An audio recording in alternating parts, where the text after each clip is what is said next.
Bienvenidos a Creer y Comprender.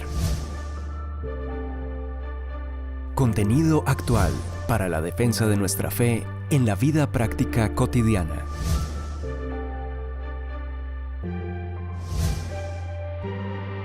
Un tiempo de aprendizaje junto al autor, conferencista y apologista Arturo Rojas. Iniciamos.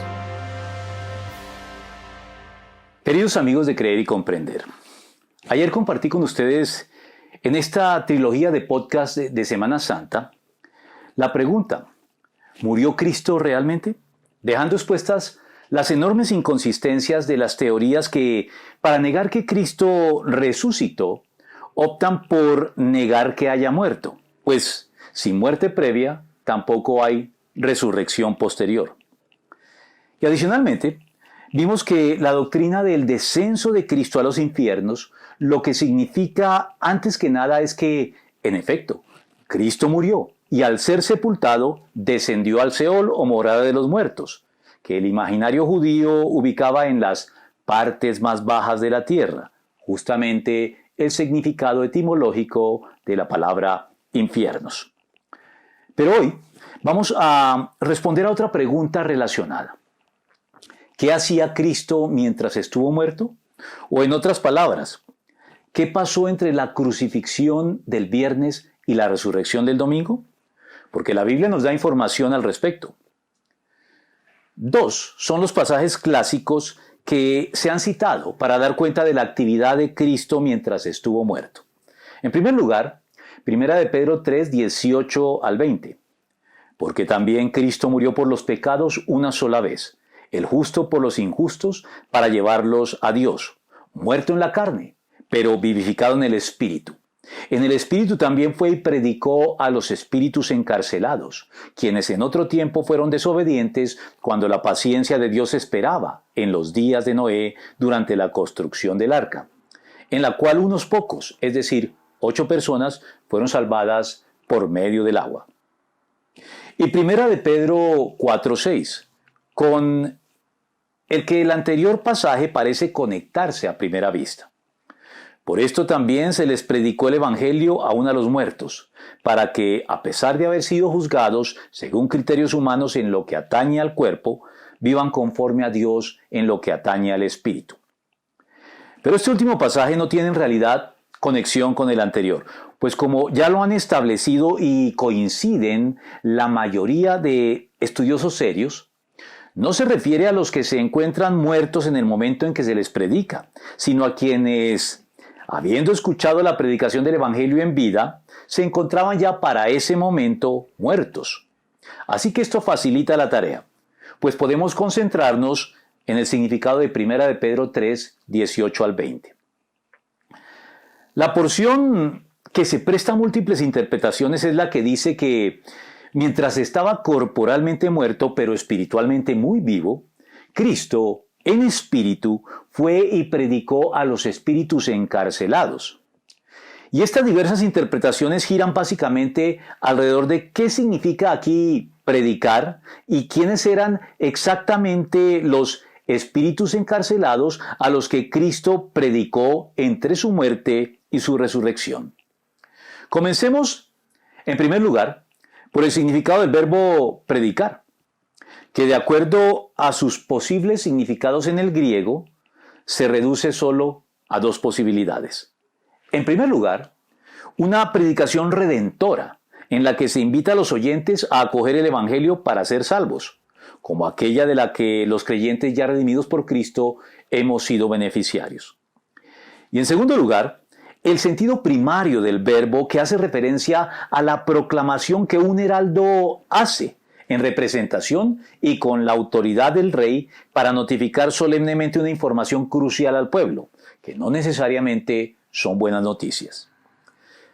Para quienes prefieren la primera posibilidad, es decir, una predicación redentora, sus destinatarios, los espíritus encarcelados, serían las almas ya fallecidas de los seres humanos contemporáneos de Noé, como parece indicarlo la descripción inmediata que se hace de ellos en el pasaje ya leído.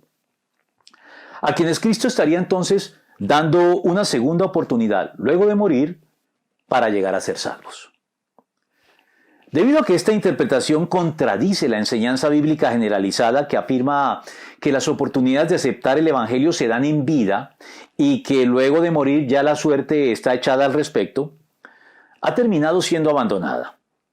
Aunque algunos han matizado esta interpretación diciendo que lo que Pedro quiere decir es que el Cristo preexistente, es decir, antes de encarnarse como hombre, predicó a través de Noé a estos personajes, que habrían rechazado finalmente el Evangelio y habrían perecido bajo el diluvio, condenándose de manera definitiva.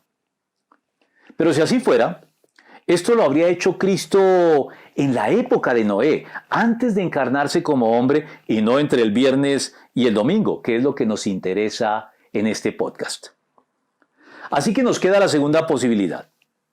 Esto es, que el verbo predicar se debe entender aquí como la proclamación que un heraldo hace con toda la autoridad del caso, y no como el ofrecimiento de una segunda oportunidad para ser salvo. Esta tiene más sentido y es coherente con otros pasajes bíblicos. Unamos a esto también que los espíritus encarcelados de la época de Noé no son en realidad espíritus de seres humanos ya fallecidos, sino aquellos de los que habla también Judas en el capítulo 6 de su libro, en el versículo 6. Y a los ángeles que no mantuvieron su posición de autoridad, sino que abandonaron su propia morada, los tiene perpetuamente encarcelados en oscuridad para el juicio del gran día. ¿Y dónde se menciona esto en el Antiguo Testamento? Pues al hablar de los ángeles caídos o hijos de Dios, que es una designación que en el Antiguo Testamento estaba reservada para los ángeles y no para los hombres. Que según Génesis 6:1 y versículos siguientes, vieron que las hijas de los seres humanos eran hermosas. Entonces tomaron como mujeres a todas las que desearon. Ubicados cronológicamente justo en el contexto de Noé y el diluvio universal. Así, todo encaja. Además, el apóstol Pedro ratifica lo dicho. En 2 de Pedro 2, del 4 al 5. Dios no perdonó a los ángeles cuando pecaron, sino que los arrojó al abismo, metiéndolos en tenebrosas cavernas y reservándolos para el juicio, asociándolos también con los tiempos de Noé y del diluvio, pues enseguida dice, tampoco perdonó al mundo antiguo cuando mandó un diluvio sobre los impíos. Con todos estos elementos podemos ahora hacer una composición del lugar de lo que pasó entre el viernes y el domingo. Cristo muere.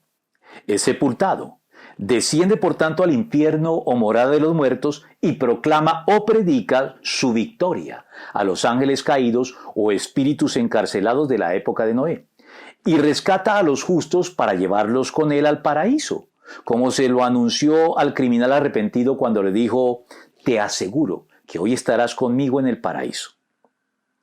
Es por eso que Pablo, citando el Salmo 68, describe estos sucesos como una marcha triunfal, apoteósica, al mejor estilo de los reyes, generales o emperadores de la antigüedad.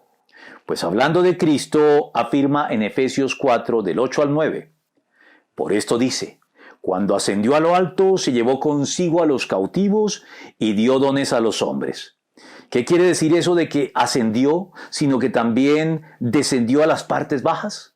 O sea, a la tierra. El que descendió es el mismo que ascendió por encima de todos los cielos para llenarlo todo.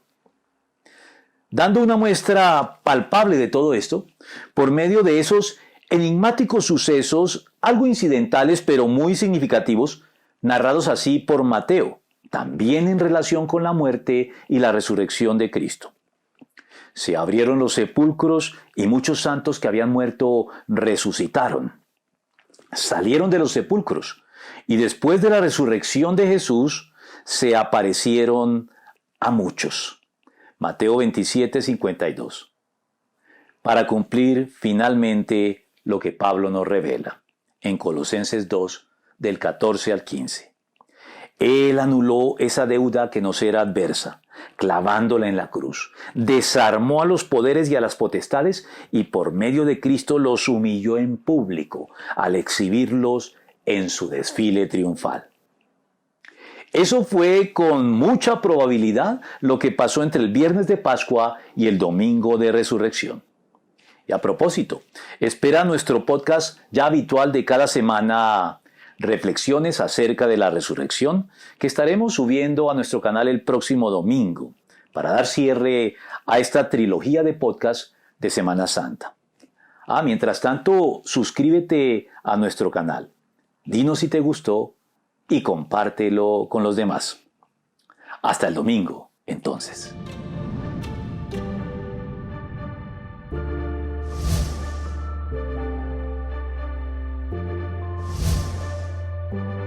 Confiamos en que este tiempo de aprendizaje te haya sido de provecho.